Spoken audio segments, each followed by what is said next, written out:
बेनसेत इंद्रे पाटील परिवारातर्फे आयोजित श्री कुलदैवत चल प्राण प्रतिष्ठा महाभिषेक सोहळ्यात भागवताचार्य समाज प्रबोधनकार ह.भ.प. महेश महाराज साळुंके यांचे सुश्राव्य कीर्तनातून घडले समाज प्रबोधन. श्री क्षेत्र बेनसे येथे इंद्रे पाटील परिवारातर्फे श्री कुलदैवत चल प्राण प्रतिष्ठा व महाभिषेक सोहळ्याचे शानदार आयोजन करण्यात आले होते.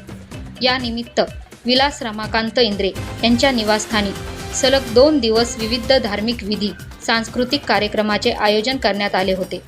यावेळी कृष्णाई महिला मंडळ हेटवणे यांचा हरिपाठ कार्यक्रम तर मरियाई भजन मंडळ अटिवली व लक्ष्मीनारायण भजन मंडळ मुंढाणी यांचा भजन कार्यक्रम पार पडला.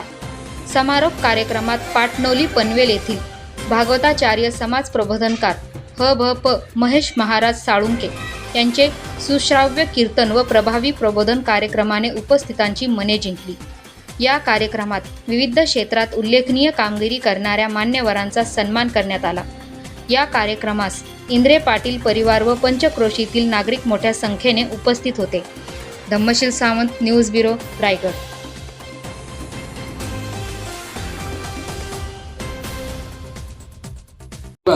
या कार्यक्रमाचा आनंद द्विगुणित झाला. असे सहकार्य यापुढे लाभावे ही विनंती. आम्ही आपले खूप खूप ऋणी आहोत, शतशः ऋणी आहोत. धन्यवाद.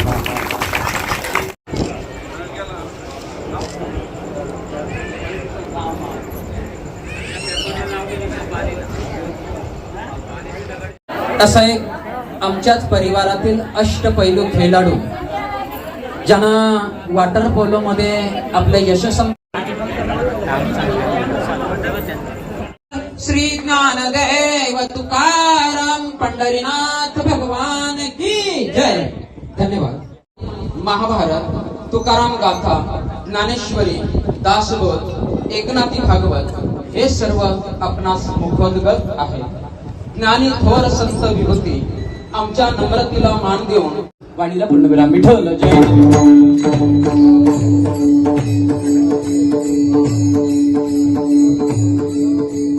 विठ्ठल जय जय विठ्ठल.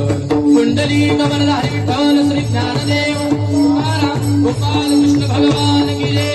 विठ्ठल जय जय विठ्ठल जय. हा बोलिले दे पुरे वेडे वाकुडे करा क्षमा करा महाराज. हा नाही विचारिल आधी पाडा अपराध महाराज.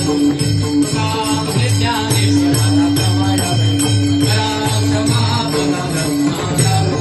ज्ञानदेव तुकाराम. खरोखर ज्यांना कुठलाही कार्यक्रम असेल, कुठला उत्सव असेल, यांच्या शिवासाठी करत आहोत. कीर्तक सेवेतून समाजाला उत्तम प्रबोधने नेहमीच आपल्याकडून होत आहे. आम्ही भाग्यशाली आहोत की साई शास्त्र धर्माचा त्या धर्माबद्दल बोललंच पाहिजे तर ते कीर्तन काय.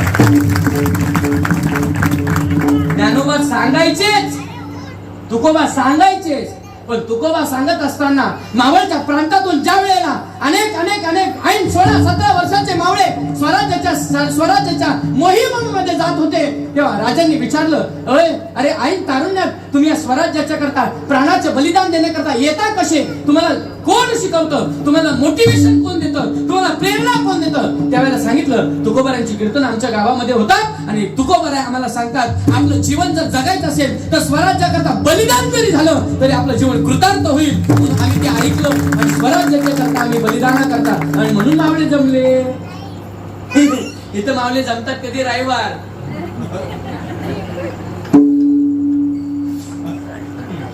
वर्षी हिंदूंच्या लोकांना एकच विनंती आहे, संप्रदाय बटेंगे तो कटेंगे.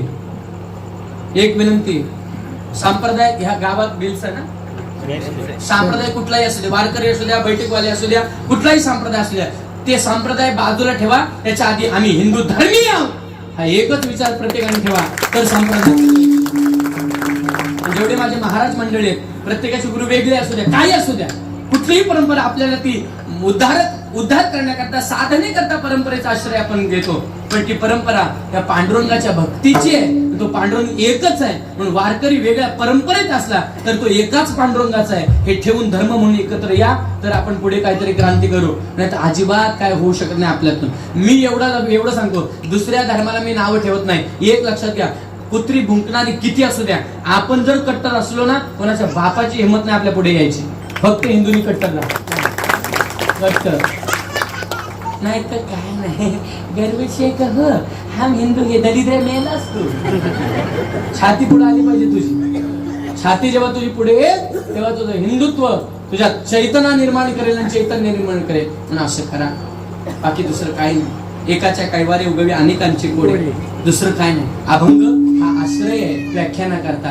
अभंग हा आश्रय आहे. त्या अभंगाच्या द्वारे भक्ती ज्ञान वैराग्य हे समाजापुढे मांडावं आणि समाजाचं कल्याण व्हावं याकरता पांडुरंगाला विनंती करावी. आज इंद्रिय परिवारच्या माध्यमातून या गावात यायला मिळालं. आज तुम्ही सर्वांना एक विनंती आहे, तुमच्या आपल्या प्रांतामध्ये विशाल हिंदू संमेलन, एकजुटी आणि संस्कृतीचा जागर, एक हिंदू एक होऊन राष्ट्रवैभव वाढवूया. याच्याकरता तिथी चैत्र शुक्ल चतुर्थी 22 मार्च रविवार रोजी दुपारी 4 ते 8 श्री जोगेश्वरी मंदिर प्रांगण नागोटणे इथं भव्य असं एकजुटी शक्ती प्रदर्शन करण्याकरता आपण विविध पंथातल्या विविध परंपरातील भेद विसरून एकत्र येण्याची सकल हिंदूंना गरज आहे. या 4 ते 8 वाजेपर्यंत सर्वांनी आपलं उत्तरदायित्व, आपलं कर्तव्य म्हणून इथं आलंच पाहिजे. मला फोटो, इथे कार्यकर्ते असेल त्यांनी मला फोटो पाठवा. तिकडे किती जण आले त्याच्या आधी ह्या बुवा सगळ्या लोकांचे फोटो घ्या. याच्याला कोण आलं नसेल तर मला फोन करा.